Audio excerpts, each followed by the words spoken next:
So 2D or traditional sonar is a coned or conical shaped beam that originates from a very small disc at the front of the transducer. It starts out real narrow at the top and it widens out as it goes down into the water column, depending on depth and frequency chosen.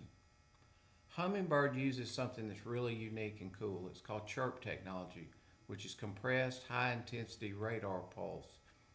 It's basically a wide range of frequencies that helps to produce a more accurate and detailed image of fish structure in the bottom. So the Humminbird transducer emits a chirp pulse, which is a cluster of sound frequencies. So when the sonar pulse strikes or pings an object in the water, that echo returns to the unit and is depicted on the screen as to the shape, density, distance, and depth of that object when it was struck.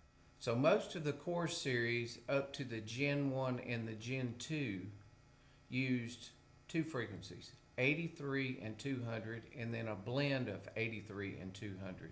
The 83 was considered your medium, the 200 was considered your high, and then your blended or your dual cone was your 83 200. Your 83 was better for producing a wider cone and it was equal to depth. So if you were in 30 feet of water, you had a 30-foot circle of coverage on the bottom. The narrow or the 200 kilohertz beam was 1/3 of depth. So it was the beam that was in the middle, the more precise beam in the middle, and it was 1/3 of depth on its coverage. So if you were in 30 feet of water, you would see a 10-foot circle on the bottom. So really the best frequencies to use in the older core series up to the Gen 1 and Gen 2 would be the combination of both of those cones, or what they call the medium high. That would be your best choice. So with the Gen 3 and the Gen 4 Humminbird Helix models, Humminbird offers the wide range of frequencies. They have narrow, wide, and full. So narrow is for increased bottom details and better for target separation. Wide is better for maximum bottom coverage, and full is the blended cone of both the narrow and the wide. That's the best one to use. So this is best represented with a moving boat. So here we've got Mr. Gizzard. As he swims into the outside of the cone, we begin to ping him. As he moves closer, when we first begin to ping him, we're pinging him on the leading edge. As he begins to move closer, the distance decreases, so he begins to make an upward arch. Then once he gets closer to the center of the cone, that arch flattens out, and then it's just the reverse. As he goes and gets further away, that arch again creates. So you ping him on the leading edge and then the trailing edge. Basically, when you see an arch, that fish is come and gone from the sonar beam. So when using 2D, you need to look for dots, dashes, straight or spaghetti lines, and then of course arches. So with your dots and your dashes, those are best represented of a fish that is partially pinged or a fish that has moved quickly through the top of the 2D cone. Remember, your 2D cone is kind of like an upside down ice cream cone. So he's moved quickly through the top of that, or he's moved through the edge or the outer portion of the cone. Now with spaghetti or with straight lines, that indicates that the fish is staying beneath your transducer under your boat. And a lot of times, if you have chosen like a color palette that the hardest color return or the most dense return is red, you'll see a lot of red in those fish, which will indicate that those fish are directly under the transducer. Those are the fish you want to drop on. And then of course your arches, we just talked about that before. That just shows that a fish is no longer within that cone and he's been pinged on the leading edge and the trailing edge. He might still be near your boat, but he's no longer within the cone. No, 2D measures depth or distance from the transducer as well as density of the return. Basically 2D is compressed from 3D information.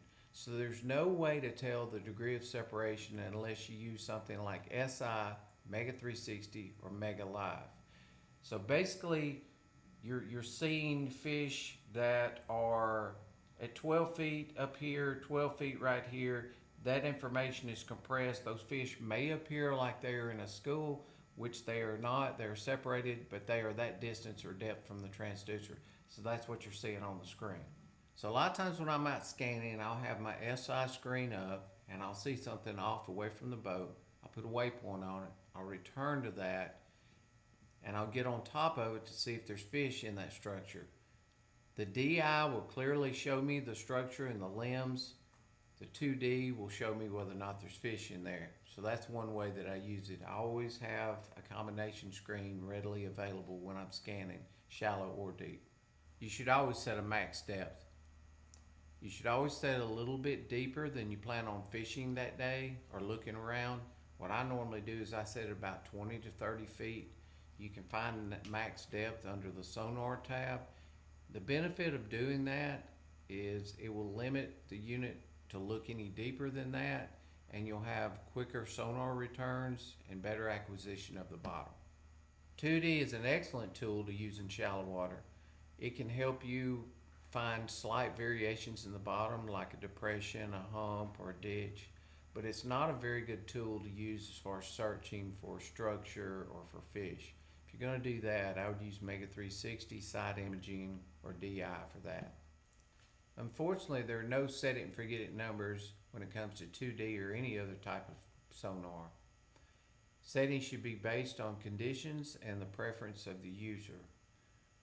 Generally speaking, use more sensitivity in clearer or cleaner water and less sensitivity in muddy or dirtier water. Take 12. I'm just going to start rambling, and then he's going to put that in and mix it in here in just a minute, okay? So I'm just going to start. He's not going to read it. I'm just going to start, okay? You ready? I'm looking at you now. Ready? Okay. I know you think I'm going crazy, and I actually am. Thermal. I promise you keep that going. Hey, where are you? Where are you?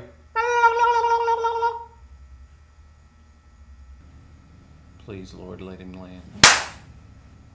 I'm just going to do it. If I eat him, I eat him. Flies up my nose, whatever.